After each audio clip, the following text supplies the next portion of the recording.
सद्गुरू श्री बाळकृष्ण महाराज नावाचे सत्पुरुष होऊन गेले.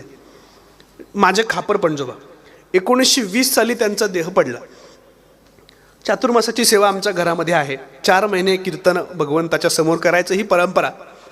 सद्गुरू श्री बाळकृष्ण महाराजांची एक सवय होती की कीर्तनाला उभं राहण्याच्या अगोदरचं जे काही भजन असतं त्या भजनाच्या वेळेला यायचं, खांबाला टेकून बसायचं, भजन सुरू झालं की उठायचं आणि आपण विणा घेऊन कीर्तन सुरू करायचं. 5:30ला ते बरोबर खाली यायचे मठामध्ये.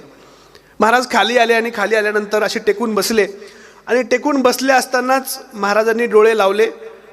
भजन बराच वेळ चालू आहे, महाराज उठत नाही म्हटल्यानंतर कोणीतरी त्यांना हलवलं. महाराज केव्हाच गतप्राण झाले होते. महाराज गतप्राण झाले होते. महाराजांना थोडंसं हलवायचा प्रयत्न केला, महाराज उठले नाहीत.